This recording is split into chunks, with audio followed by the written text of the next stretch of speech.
First important editorial the Hindu से।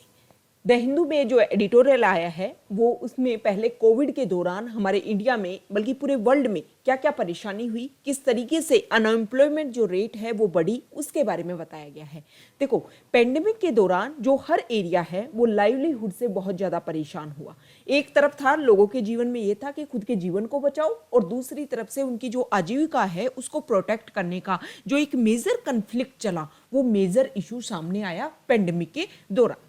World economic outlook report आती है अप्रैल 2021 में, जिसको इंटरनेशनल मॉनेटरी फंड के द्वारा लॉन्च किया जाता है। अब देखो, प्रीलिम्स का एक क्वेश्चन बन गया कि क्वेश्चन पूछ लिया जाएगा कि वर्ल्ड इकोनॉमिक आउटलुक जो रिपोर्ट है वो किसके द्वारा पब्लिश की जाती है। ओके, तो ये आपको ध्यान में रखना है। इस रिपोर्ट में ये बोला गया कि सभी कंट्रीज, सिर्फ अगर एक्सेप्शन में चाइना को छोड़ दें तो सभी कंट्रीज को इकोनॉमिक कॉन्ट्रैक्शन देखने को मिला। ग्लोबल जो जीडीपी है पूरे वर्ल्ड लेवल की अगर जीडीपी की बात करें तो 3.3% श्रंक हो गई।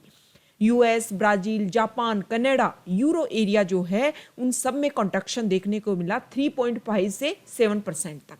इंडिया की जो जीडीपी है वो भी 8% तक आकर के रुक गई।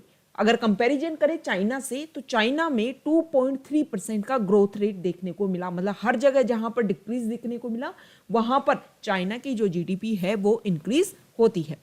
इस रिपोर्ट में यह भी बोला गया कि 95 मिलियन पीपल जो हैं उनकी तो जिंदगी ऐसे चली गई कि वो एक्सट्रीम पुअर कैटेगरी में चले गए।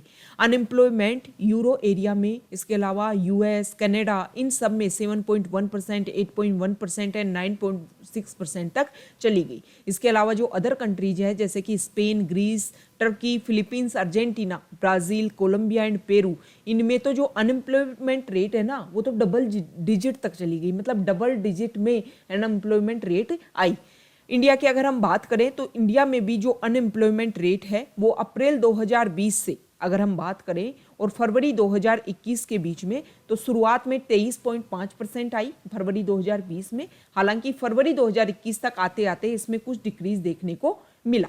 अब इसका सॉल्यूशन क्या हो सकता है? देखो, ये पेंडेमिक हुआ और इस पेंडेमिक से लोगों को फेस करना पड़ा। सबसे पहले तो ये था कि लोगों को पता ही नहीं था कि कैसे बचे, क्योंकि इस तरीके के बोला जा रहा था कि जो भी चपेट में आ रहा है उसकी डेथ हो रही है, जिसकी वजह से एक डर पैदा हुआ लोगों में। और डर पैदा होने की वजह से क्योंकि शहरों में सब बंद हो गया तो लोग जो है वो अपने जो भी उनका ओरिजिनल एरिया था, रूरल एरिया, वहां पर जाने लग गए।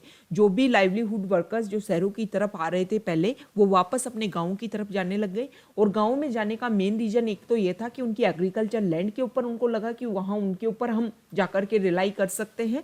और दूसरा एक प्रोग्राम, मनरेगा प्रोग्राम, जिसके तहत जो फिक्स डेज होते हैं कि इतने दिन का तो आपको एम्प्लॉयमेंट पर ईयर मिलेगा ही मिलेगा। तो ये दो मेन रीजन हो सकते हैं। अब देखो, शहरों में भी ये जो परेशानी अगर फ्यूचर में इसी तरीके का पेंडेमिक देखने को मिले तो रूरल और अर्बन जो लाइवलीहुड है उनको हम डिवाइड कर सकते हैं। अगर इस इकोनॉमिक डिक्रीज की बात करें कि भाई इकोनॉमिक डिक्रीज हुआ है, दोबारा से ग्रोथ कैसे लाओगे, तो ट्रेडिशनली तरीके से जो गवर्नमेंट क्या करेंगी, गवर्नमेंट देखेंगी सेक्टरल, मतलब सेक्टर के आधार पर व्यू पॉइंट करेंगी। लेकिन प्रेजेंट टाइम में इस अप्रोच को बदल करके आपको रूरल अर्बन पर्सपेक्टिव से आधार पर दो रीजन्स पे बात करनी होगी।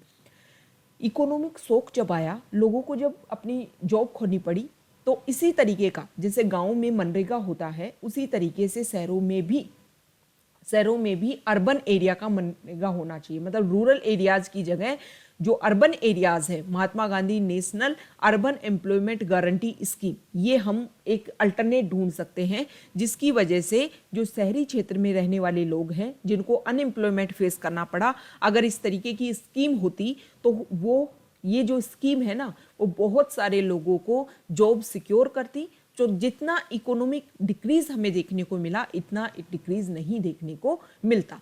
यहाँ पर एक एग्जाम्पल दे रखा है हिमाचल प्रदेश का। हिमाचल प्रदेश ने जब कोविड पेंडेमिक चल रहा था उसी समय मुख्यमंत्री शहरी आजीविका गारंटी योजना स्टार्ट की। देखो, उस समय जब बिल्कुल जो हर स्टेट, हर कंट्री जो इकोनॉमिक से फेस कर रहा था खुद को, उस समय इस तरीके की योजना लॉन्च करना एक तरीके से अवेयरनेस दिखाती है कि जो अर्बन एरियाज में जो लोग हैं उनको लाइवलीहुड सिक्योरिटी प्रोवाइड की जाए और कम से कम 120 डेज का उनको गारंटेड वेज एम्प्लॉयमेंट दिया जाए। ओके, अब कोई भी एडल्ट पर्सन किसी भी हाउस होल्ड से जिसकी एज 65 ईयर्स से कम हो, वो क्या कर सकता है, अर्बन लोकल बॉडी में जाकर के उसको अपना फॉर्म फिल करना था और उस फॉर्म में क्या किया जाएगा, 15 दिन के अंदर अंदर उनको जॉब दी जाएगी। 7 दिन में उनको जॉब कार्ड दे दिया जाएगा और 15 दिन के अंदर उनको जॉब दी जाएगी। और अगर ऐसा नहीं होता है तो पर डे 75 रुपीज़ उनको कंपनसेशन के रूप में दिए जाएंगे। अब देखो, इसने बहुत अच्छे से वर्क किया। ये जो स्कीम है हिमाचल प्रदेश की, इसका काफ़ी अच्छा रिजल्ट निकल कर के आया। तो इस आर्टिकल में यही बोला गया है कि हिमाचल प्रदेश का जो एक्सपीरियंस है उसको हम इंट्रोड्यूस कर सकते हैं इंडिया के लेवल पर, और दोबारा अगर ऐसी कोई प्रॉब्लम हो तो वो हमें फेस ही ना करनी पड़े। अब देखो, शहरों में और गाँव में जब सेम तरीके का आप लाइवलीहुड प्रोग्राम प्रोवाइड करवाओगे तो बहुत सारे लोग जो गाँव से शहरों की तरफ आते हैं वो आना बंद हो जाएंगे। इसकी वजह से जो शहरों पे जो बर्डन क्रिएट होता है वो कम हो जाएगा, और लोगों को जब लाइवलीहुड का एक गारंटेड प्रोग्राम मिलेगा तो इसकी वजह से जो जॉब लॉस जैसी प्रॉब्लम है वो भी खत्म हो जाएगी। इसमें लास्ट में एक सुझाव दिया गया है, सजेशन दिया गया है कि इस तरीके की स्कीम होनी चाहिए। उस स्कीम को जिस तरीके से मनरेगा नेशनल लेवल के आधार पर उसको एडमिनिस्ट्रेट किया जाता है, सेम इसी तरीके से जो अर्बन लेवल पर जो स्कीम हो उसको भी स्टेट लेवल के द्वारा नहीं बल्कि नेशनल लेवल पर भी उसको नेशनल लेवल से ही उसको एडमिनिस्ट्रेट करने की आवश्यकता है। नेक्स्ट न्यूज, ओलंपिक्स को लेकर के हमारे इंडिया में किस तरीके से चेंजेज हुए और किस तरीके से पहली बार इंडिया ने ओलंपिक में इतना शानदार प्रदर्शन किया, इसके बारे में यहाँ पर बताया गया है कि हॉकी में 41 साल बाद जो हमारी मैन हॉकी टीम है वो कोई मेडल लेकर के आई है। उससे पहले 1980s में ये सारी चीज़ें घटित हुई थी। ओके, तो देखो, जो हॉकी है उसमें जो उड़ीसा है हमारा स्टेट, उसने काफ़ी इम्पोर्टेंट रोल प्ले किया है। उड़ीसा के सीएम है नवीन पटनायक, और उन्होंने काफ़ी इम्पोर्टेंट रोल प्ले किया हमारी हॉकी की जो टीम है उसको सपोर्ट करने के लिए, क्योंकि हॉकी में बहुत सारे प्लेयर ऐसे हैं जो वहाँ के लोकल एरिया से निकले हैं।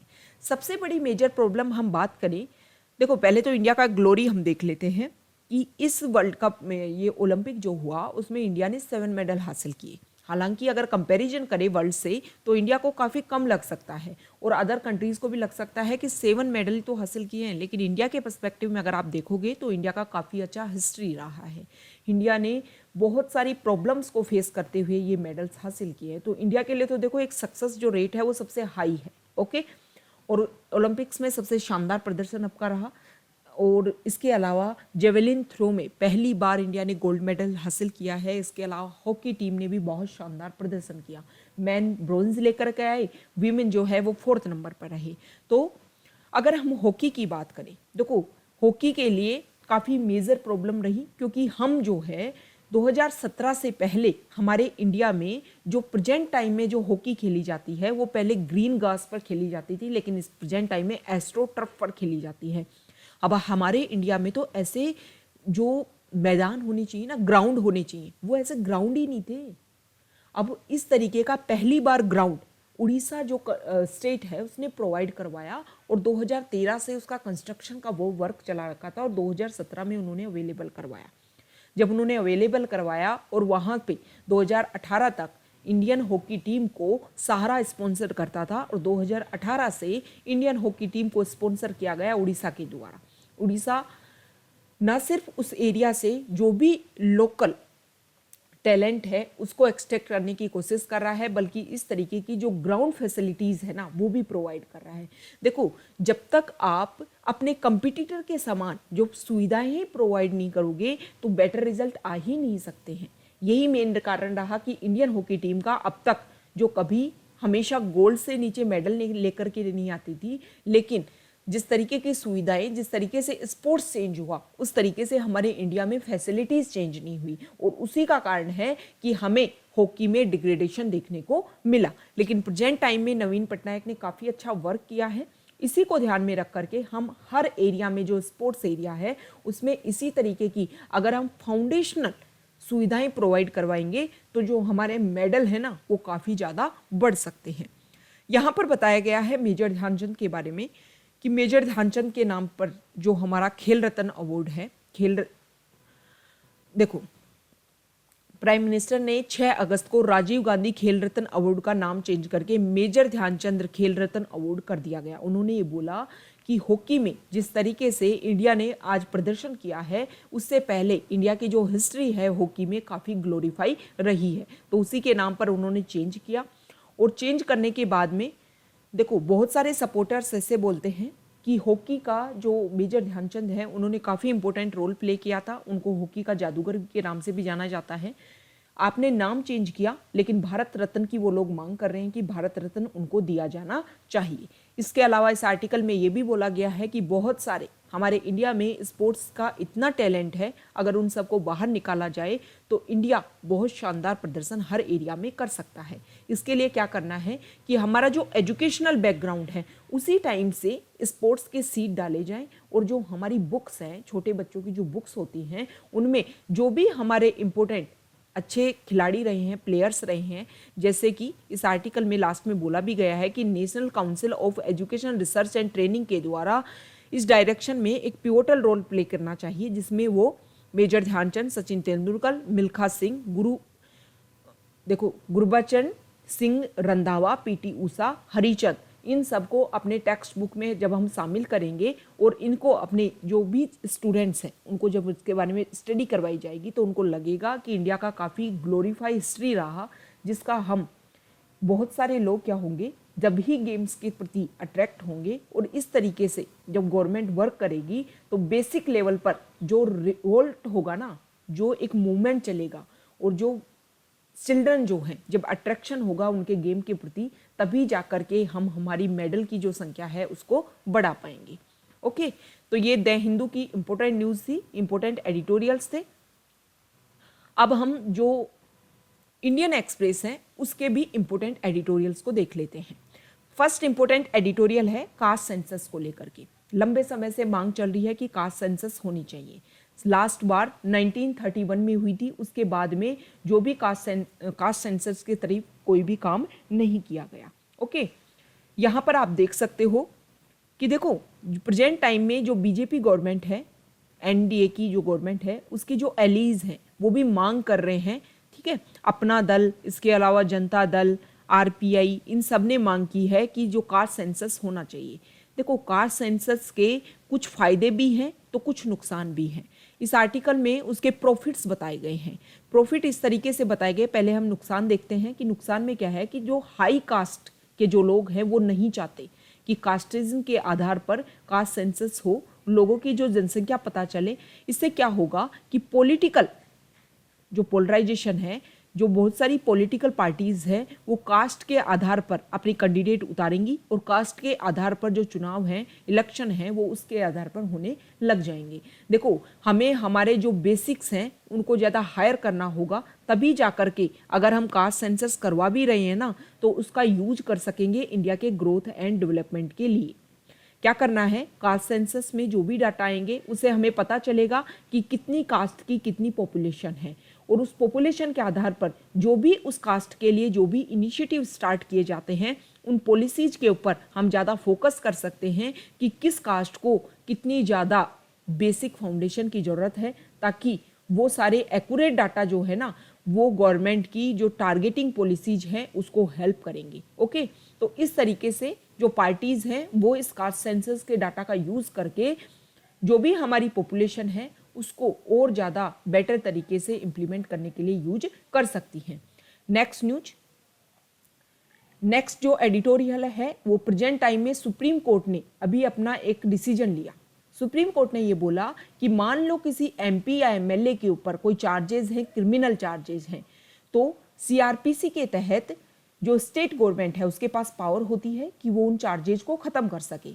लेकिन प्रेजेंट टाइम में सुप्रीम कोर्ट ने ये बोला कि ये जो सारे चार्जेस अगर एमपी और एमएलए अभी प्रेजेंट टाइम में अगर वो सिटिंग हैं उनके ऊपर, या फिर पहले के फॉर्मर एमपी एमएलए के ऊपर कोई चार्जेस हैं, तो उनको हाई कोर्ट की पहले सहमति होनी चाहिए। हाई कोर्ट बोले कि हाँ हटा सकते हो, तभी जाकर के ये केसेज को विड्रॉ किया जा सकता है। तो सुप्रीम कोर्ट का जो ये डिसीजन है ना, वो क्रिमिनलाइजेशन ऑफ पॉलिटिक्स को रोकने के लिए काफी अच्छा डिसीजन है। देखो, इसको आरोप लगाया गया था कि बहुत सारे जो स्टेट हैं वो इस चीज को काफी गलत तरीके से मिसयूज करते हैं। जैसे कि कर्नाटका की आप बात कीजिए, कर्नाटका में 61 वहाँ पर एमएलए जो थे उनके ऊपर ऐसे चार्जेस थे, वहाँ का जो लॉ मिनिस्टर था ना उसके ऊपर भी चार्जेस थे, और कर्नाटका गवर्नमेंट ये चाहती थी कि ये सारी चीज़ों को हटा लिया जाए, सारी चीज़ों को रिमूव कर दिया जाए और उनके ऊपर जो भी चार्जेस है उनको हटा दिया जाए। तो इससे क्या होगा, अगर आपके ऊपर क्रिमिनल चार्जेस हैं और वो भी अगर सिंपल तरीके से हटाए जा रहे हैं, एक प्रोसीजर जो है कानून के तहत, लॉ के तहत जो प्रोसीजर जो सभी के लिए इक्वल होना चाहिए और जो भी काम हो वो लॉ के तहत हो, अगर वो इक्वल तरीके से नहीं होता है तो आप तो इक्वलिटी मेंटेन ही नहीं कर रहे हो। ओके, तो सुप्रीम कोर्ट ने डिसीजन लिया, काफी अच्छा डिसीजन। इसके अलावा सुप्रीम कोर्ट ने बोला कि पिछले साल फरवरी में 2020 में हमने हर इस पार्टी को ये गाइडलाइंस दी थी कि अगर आप किसी कैंडिडेट का सिलेक्शन करते हो तो उस कैंडिडेट के ऊपर अगर कोई चार्जेस हैं तो आपको क्या करना है, वहाँ के लोकल जो भी न्यूज़पेपर हैं उसमें, इसके अलावा जो आपके सोशल मीडिया अकाउंट्स हैं उन सब के ऊपर उसको प्रचार करना है, आपको लिखना है उस कैंडिडेट के बारे में कि ये इसके ऊपर चार्जेस हैं। लेकिन सुप्रीम कोर्ट ने बोला कि सभी पार्टीज़ ने इस तरीके से वर्क किया कि जैसे कि वो बहरे हैं, उनके जो कान है वो वर्क ही नहीं करते हैं। इसलिए सुप्रीम कोर्ट ने बोला है कि अब क्या करना है, हर पार्टी को अगर ऐसा कोई कैंडिडेट का सिलेक्शन करती है पार्टी तो उनको अपनी वेबसाइट के ऊपर कैप्शन के साथ में, कैप्शन भी लिखना है साथ में, और कैप्शन में ये लिखना है कि इसके ऊपर ये क्रिमिनल चार्जेस हैं, तभी जाकर के वर्क हो पाएगा। तो ये सुप्रीम कोर्ट ने जो क्रिमिनलाइजेशन ऑफ पॉलिटिक्स को रोकने का वर्क किया है, ये काफ़ी अच्छा डिसीजन है। नेक्स्ट न्यूज, यहाँ पर जो आर्टिकल है वो रेलवेज को लेकर के है। इंडियन रेलवेज देखो पिछले साल से ही कोशिश कर रहा था, 1 जुलाई 2020 से इंडियन रेलवेज ने कोशिश की कि बहुत सारे एरिया में वो चाहते थे कि प्राइवेट पार्टीज आए, और प्राइवेट पार्टीज जब आए तो वो चाहते हैं कि प्राइवेटाइजेशन को बढ़ावा दिया जाए इंडियन रेलवेज में, और जो भी तरीके हैं जो प्रेजेंट टाइम में उसको और ज़्यादा बढ़ाया जाए। अब देखो जब इंडियन रेलवेज ने बिड को ओपन किया तो सिर्फ 3 सेक्टर में, 3 क्लस्टर में ही बिड आई और एरिया में बिड ही नहीं आई, मतलब लोगों ने बोली ही नहीं लगाई। इसका मेन कारण, अगर हम इसके कारण जानने की कोशिश करें कि क्या रहा, आशाएं तो बहुत ज़्यादा की जा रही थी इंडियन रेलवेज के द्वारा। अब देखो जो बिड लगाएगी ना उसमें एक तो इंडियन रेलवेज की खुद की कंपनी है IRCTC। अब देखो जब इंडियन रेलवेज खुद ही काम करवा रहा है, खुद ही हेड है और खुद की ही उनकी जो कंपनी है वो इसमें पार्टिसिपेशन करेगी, तो ट्रांसपेरेंसी तो आ ही नहीं सकती, आप बोल ही नहीं सकते कि ट्रांसपेरेंसी है इस चीज़ में। ओके, अब इन रीजन्स की अगर हम बात करें कि प्राइवेट सेक्टर आया क्यों नहीं, इंडियन रेलवेज की प्रॉब्लम ये है कि इंडियन रेलवे चाहता है कि कैपिटल भी आए, मतलब प्राइवेट सेक्टर भी आए, टेक्नोलॉजी भी आए इंडियन रेलवेज में, और हम अपना कंट्रोल भी ना खोएं। मतलब इंडियन रेलवे चाहता है कि हम हेड भी रहें और बाहर से जो लोग आए सिर्फ वो काम करें, पैसा दें हमें और हमारी सुने भी। ऐसा नहीं हो सकता। प्राइवेट सेक्टर को अगर आप इनवाइट कर रहे हो, अगर उसको आप फ्रीडम नहीं दोगे तो वो अट्रैक्ट होगा ही नहीं होगा। ओके, क्या करना है इंडियन रेलवेज को? इंडियन रेलवेज को ये करना है कि एक सबसे पहले तो पता है प्रॉब्लम क्या है, एक तो यही प्रॉब्लम थी कि इंडियन रेलवेज फ्रीडम नहीं देना चाहता था, मतलब खुद को ही सुप्रीम रखना चाहता था, ये मेजर प्रॉब्लम रही। दूसरी मेजर प्रॉब्लम ये रही कि अगर कोई डिस्प्यूट हो जाता है प्राइवेट सेक्टर और इंडियन रेलवेज के बीच में तो उस डिस्प्यूट को सोल्व करने के लिए कोई भी मैकेनिज्म स्टार्ट नहीं करेगी। तो जब तक इंडिपेंडेंट यहाँ पर लोग नहीं होंगे, मैकेनिज्म नहीं होगा, डिस्प्यूट रिड्रेसल मैकेनिज्म नहीं होगा, तब तक जो प्राइवेट सेक्टर है वो आपकी तरफ अट्रैक्ट ही नहीं होगा। दूसरा प्रॉब्लम क्या है कि मान लो प्राइवेट सेक्टर किसी क्लस्टर के लिए कि यहाँ से यहाँ तक ट्रेन चलानी है, इसमें प्राइवेट सेक्टर आ जाता है, लेकिन इस सेक्टर में, इस एरिया में जाने वाले जो पैसेंजर्स हैं वो काफ़ी कम है। अब देखो इससे क्या होगा, जो प्राइवेट सेक्टर है उसको तो नुकसान होगा ना, और नुकसान होने का ना सिर्फ ये कारण है कि पैसेंजर्स कम है, दूसरा कारण ये भी है कि जो रीजनल हम जो एयरलाइंस के ऊपर रिलाई कर रहे हैं और गवर्नमेंट इसके लिए फोकस भी कर रही है, बहुत सारे इनिशिएटिव लेकर के आ रही है कि जो इंडिया में रीजनल कनेक्टिविटी को बढ़ाई देने के लिए एयरलाइंस है उनका यूज़ किया जा रहा है।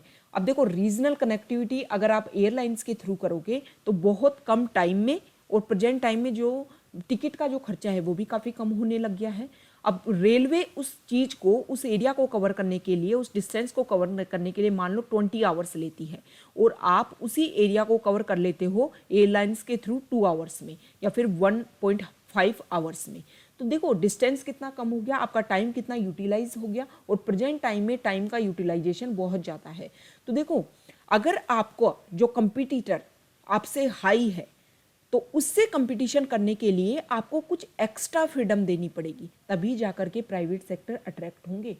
वो पहले वाला जमाना गया कि प्राइवेटाइजेशन के नाम पे आप अट्रैक्ट कर लोगे। अगर प्रॉफिट नहीं है, अगर प्राइवेट सेक्टर को ये नहीं लगता है कि प्रॉफिट है, तो कुछ भी अट्रैक्शन नहीं होगा। इसके अलावा जो इंडियन रेलवेज है उसको टेक्नोलॉजी ट्रांसफ़र के ऊपर भी वर्क करना चाहिए। चाइना की अगर हम बात करें, इस आर्टिकल में बताया गया है कि China high speed train technology को जब डेवलप कर रहा था तो चाइना ने अपने यहाँ पर 25 नेशनल फर्स्ट क्लास की universities, 11 first class research institute and 51 national level laboratories for research development and products. India will also need to something similar. India को भी ऐसा ही करना होगा। अब ऐसा नहीं है कि हम बुलेट ट्रेन लेकर के आ रहे हैं लेकिन सब कुछ जापान से आ रहा है, इससे हमें क्या फ़ायदा होगा। समय के साथ में हम तो सिर्फ और सिर्फ क्या करते रहेंगे, इंपोर्ट करते रहेंगे। ऐसा नहीं है। अगर हम स्किल इंडिया, इसके अलावा आत्मनिर्भर भारत, सेल्फ रिलायंट इंडिया के ऊपर रिलाई कर रहे हैं, तो इंडिया को अपना खुद का डेवलपमेंट करना होगा, रिसर्च एंड डेवलपमेंट पे खर्च करना होगा, और खुद को अपने जो भी ट्रेन के डिब्बे हैं, जो भी हमारे इंजन हैं, वो खुद को डेवलप करने होंगे। और डेवलप करने के लिए हमें ये सब कुछ सेटअप बिठाना होगा, ताकि हमें जो भी टेक्नोलॉजी है वो खुद के पास जब हमें हमारे ऊपर डेवलप होगी ना इंडिया के पास में, तो देखो खर्चा कम आएगा। और गवर्नमेंट पे पास में जब गवर्नमेंट के ऊपर जब खर्चा कमाएगा तो गवर्नमेंट का जो भी घाटा होता है ना वो कम होगा। और जब घाटा कम होगा तो जो प्राइवेट सेक्टर से जो एक्सपेक्टेशन लगाई जाती हैं वो भी कम होगा। और जब प्राइवेट सेक्टर से एक्सपेक्टेशन कम लगाई जाती हैं तो प्राइवेट सेक्टर भी ज़्यादा इसकी तरफ अट्रैक्ट होंगे। तो ये सारी चीज़ें हम करके इंडियन रेलवेज को ट्रैक पर लाने की कोशिश कर सकते हैं। नेक्स्ट आर्टिकल है डिस्कॉम को लेकर के। देखो डिस्कॉम हमारे जो पावर डिस्ट्रीब्यूशन सेंटर हैं वो समय के साथ में हमेशा देखो घाटे में चल रहे हैं। इसमें क्या हो रहा है कि जो गवर्नमेंट है प्रेजेंट टाइम में गवर्नमेंट एक नया इनिशिएटिव लेकर के आ रही है, और गवर्नमेंट जो है उसमें पैसा खर्च करेगी 2024-25 तक। जो भी यहाँ देखिए average cost supply and average revenue, जो एवरेज रेवेन्यू रियलाइज जो है, मतलब ACS और ARR के बीच में जो डिफरेंस है ना उसको जीरो करने की कोशिश करेगी गवर्नमेंट। जो भी घाटा है उसको कम करने की कोशिश करेगी। तो उसमें राइटर बोलते हैं कि ये पहला कोई इनिशिएटिव नहीं है, ऐसा नहीं है पहली बार ऐसा असिस्टेंस प्रोग्राम गवर्नमेंट ने चलाया है। 2001 में जब पहली बार एक्सेलरेटेड पावर डेवलपमेंट स्कीम चलाया गया था उसमें भी इसी तरीके का इनिशिएटिव था। इसके बाद में उदय स्कीम 2015 में लॉन्च की गई, हालांकि इसमें फाइनेंशियल असिस्टेंस नहीं दिया गया था। तो देखो समय के साथ में जो भी लॉस है वो बढ़ता गया। 2018-19 में जो लॉस था वो 49,000 करोड़ के लगभग था, और प्रेजेंट टाइम में नीति आयोग ने 2020-21 में जो लॉस है उसको 90,000 करोड़ डिक्लेयर किया है। तो समय के साथ में क्या बढ़ता जा रहा है, घाटा बढ़ता जा रहा है। अब क्या करना है, अगर सेम उसी तरीके का इनिशिएटिव हम लेकर के आ रहे हैं तो कुछ अलग कर ही नहीं रहे, और अलग कर नहीं रहे तो मतलब जो घाटा है, जो लॉस है वो इसी तरीके से बढ़ता जाएगा। तो इसके लिए क्या करना है, गवर्नमेंट को कुछ अलग करना है। गवर्नमेंट को central government scheme to improve financial position of discoms have not worked, so a new approach is indeed. मतलब क्या करना चाहिए गवर्नमेंट को कि सारे जो डिस्कॉम्स हैं उनकी ओवरऑल लिस्टिंग नहीं करनी चाहिए। हर डिस्कॉम का अलग अलग एरिया के आधार पर कि कितना यहाँ से रेवेन्यू जनरेट हो रहा है, कितना यहाँ पर लॉस जा रहा है। अब जिस डिस्कॉम को जितनी ज़्यादा ज़रूरत है उस हिसाब से आप उनको फाइनेंशियल असिस्टेंस दे सकते हो। और जिस डिस्कॉम ने अपने आप को सुधारने की कोशिश की है उसको और ज़्यादा एक तरीके से एप्रिशिएशन के आधार पर और ज़्यादा उनको मोटिवेट किया जा सकता है। इससे क्या होगा कि जो अदर डिस्कॉम्स है वो भी कुछ इनिशिएटिव लेकर के आएंगे और अपनी फाइनेंशियल कंडीशन को सुधारने की कोशिश करेंगे। तो ये न्यू इनिशिएटिव गवर्नमेंट को एक न्यू अप्रोच अपनानी चाहिए। यहाँ पर आर्टिकल है चाइना से रिलेटेड। चाइना को बहुत सारी एंजाइटीज़ हैं। ये जो आर्टिकल है वो केविन रूड ने लिखा है, और जो केविन रूड हैं आपको पता होगा कि ये the writer is president of the Asia society which has a centre in Mumbai. He is also a former prime minister of Australia. Australia के फॉर्मर प्राइम मिनिस्टर भी रह चुके हैं, और इसके अलावा एशिया सोसाइटी के प्रेसिडेंट हैं। इन्होंने चाइना को क्या क्या कंसर्न है, देखो प्रेजेंट टाइम में चाइना के जो प्रेसिडेंट हैं वो अरुणाचल प्रदेश से हमारी जो बॉर्डर मिलने वाली है उस एरिया में आते हैं, उस एरिया में विजिट करते हैं। अब विजिट करने का बहुत सारे कारण हैं। देखो मेजर कारण ये समझ में आ रहा है कि चाइना चाहता है कि उसकी बॉर्डर सिक्योर रहे, उसको कोई भी प्रॉब्लम ना हो। अब चाइना ऐसा क्यों चाहता है? चाइना के इस तरीके का चाहने का मेन कारण अगर हम देखें तो क्वेड ग्रुप, प्रेजेंट टाइम में जो क्वेड ग्रुप की जो मीटिंग्स हुई, क्वेड ग्रुप आपको पता है ऑस्ट्रेलिया, जापान, इंडिया, यूएस ने मिलकर के जिस तरीके से किया, तो चाइना को लगता है कि मेरे को काउंटर करने के लिए इस ग्रुप को और ज़्यादा इसके ऊपर फोकस किया जा रहा है। तो इसीलिए चाइना की एंजाइटी है, चाइना चाहता है कि मेरे यहाँ पर कुछ भी प्रॉब्लम ना हो। अब इसके अलावा चाइना को और भी कंसर्न है, जैसे कि अफगानिस्तान वाले एरिया में जो जिस तरीके से टेररिज्म बढ़ रहा है, तो चाइना को लगता है कि समय के साथ में जो टेररिज्म है वो चाइना को भी इफेक्ट करेगा, रीजनल एरियाज़ में इसकी वजह से प्रॉब्लम होगी। इसकी वजह से चाइना का जो बेल्ट एंड रोड इनिशिएटिव है उसको भी नुकसान होगा। इसके अलावा अभी प्रेजेंट टाइम में जुलाई की बात है, चाइना का जो CPEC कॉरिडोर है, पाकिस्तान का POK वाले रीजन से जो चाइना पाकिस्तान इकोनॉमिक कॉरिडोर, वहाँ पर एक बम ब्लास्ट होता है और कुछ चाइनीज़ की डेथ हो जाती है। इससे क्या लगता है कि चाइनीज़ को बहुत सारे रीजनल कंसर्न होने वाले हैं, इसलिए चाइना चाहता है कि बॉर्डर को सिक्योर किया जाए। इसके अलावा हमारे इंडिया के PM ने, जब नरेंद्र मोदी जी ने दलाई लामा को उनके बर्थडे का विशेष किया, तो पटोला हाउस मिस्टर सी जिनपिंग भी जाते हैं, क्योंकि चाइना चाहता है कि जो भी सेपरेटिज्म चाइना में देखने को मिल रहा है उन सबको क्या किया जाए, कंक्लूड किया जाए, जो भी परेशानी है उनको ख़त्म करने की कोशिश की जाए। इसके अलावा जिनजियांग रीजन, इस वाले एरिया में भी ह्यूमन राइट्स वायलेशन को लेकर के काफ़ी प्रॉब्लम्स हो चुकी हैं। तो इन सारे प्रॉब्लम्स को लेकर के चाइना इनको काउंटर करने की कोशिश कर रहा है कि ये सारी प्रॉब्लम आने वाले समय में चाइना के लिए मेजर कंसर्न सामने ना आए। इस टाइम जब अभी देखो मैरीटाइम ओपन डिबेट हुई, उसमें भी साउथ चाइना सी को लेकर के भी चाइना को काउंटर करने की कोशिश की मेजर कंट्रीज ने। तो चाइना ने बोला कि इस तरीके का जब ओपन डिबेट हो रहा है उसमें जो पर्सनल जो कंसर्न है उनको डिस्कस करने का टाइम नहीं है। तो ये चाइना को कई एंजाइटीज़ है और चाइना इनको क्या करना चाहता है, चाइना चाहता है कि इन सारी एंजाइटीज़ को समझा जाए और जो भी इनका नेचुरल सॉल्यूशन है उसके ऊपर वर्क किया जाए। तो ये आज का हमारा डिस्कशन था। ओके।